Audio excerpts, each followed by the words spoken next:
បាទជំរាបសួរពុកម៉ែបងប្អូនទាំងអស់គ្នាតម្រុយឆ្នោតវៀតណាមប្រចាំថ្ងៃរបស់ខ្ញុំបាទក៏បានវិលត្រឡប់មកជួបពុកម៉ែបងប្អូនទាំងអស់គ្នាសារជាថ្មីទៀតហើយអញ្ចឹងតម្រុយឆ្នោតវៀតណាមប្រចាំថ្ងៃនេះដែរគឺថ្ងៃទី26ខែ5ឆ្នាំ2025ក៏មានតម្រុយឆ្នោតវៀតណាមប្រចាំថ្ងៃល្អចែកជូនពុកម៉ែបងប្អូនទាំងអស់គ្នាទស្សនាប្រចាំថ្ងៃទៀតហើយអញ្ចឹងតម្រុយឆ្នោតវៀតណាមប្រចាំថ្ងៃតម្រុយម៉ោង 1:30 នាទីម៉ោង 4:30 នាទីនិងម៉ោង 6:30 នាទី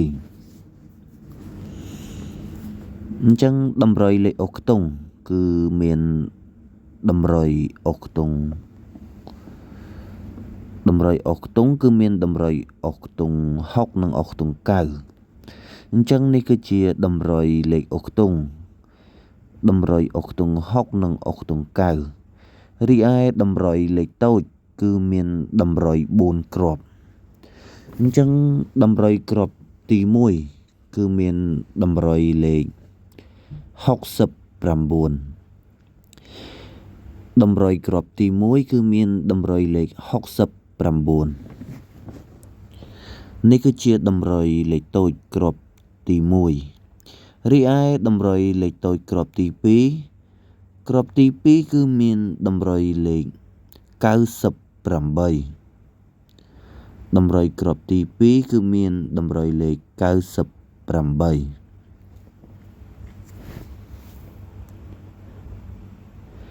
អញ្ចឹងខ្ញុំបាទក៏មានតម្រុយគ្រាប់ទី3គឺមានតម្រុយលេខ15តម្រុយគ្រាប់ទី3គឺមានតម្រុយលេខ15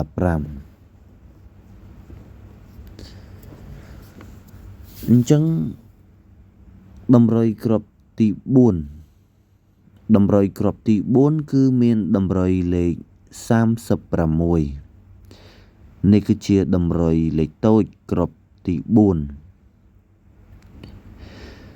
រីឯតម្រុយលេខធំគឺមានតម្រុយ2គ្រាប់គុណតម្រុយគ្រាប់ទី1គឺមានតម្រុយលេខ541គុណរីឯតម្រុយលេខធំគ្រាប់ទី2គឺមានតម្រុយលេខ996គុណអញ្ចឹងតម្រុយឆ្នោតវៀតណាមប្រចាំថ្ងៃម៉ោង 1:30 នាទីម៉ោង 4:30 នាទីនិងម៉ោង 6:30 នាទីតម្រុយលេខអុកខ្ទង់គឺមានតម្រុយអុកខ្ទង់6និងអុកខ្ទង់9រីឯតម្រុយលេខតូចគឺមានតម្រុយ4គ្រាប់គ្រាប់ទី1គឺមានតម្រុយលេខ69គ្រាប់ទី2គឺមានតម្រុយលេខ98តម្រុយគ្រាប់ទី3គឺមានតម្រុយលេខ15តម្រុយគ្រាប់ទី4គឺមានតម្រុយលេខ36តម្រុយលេខធំគឺមានតម្រុយ2គ្រាប់គុណ541គុណ996គុណអញ្ចឹងតម្រុយឆ្នោតវៀតណាមប្រចាំថ្ងៃក៏មានតែប៉ុណ្្នឹងទេក៏សូមអរគុណនិងសូមជម្រាបលា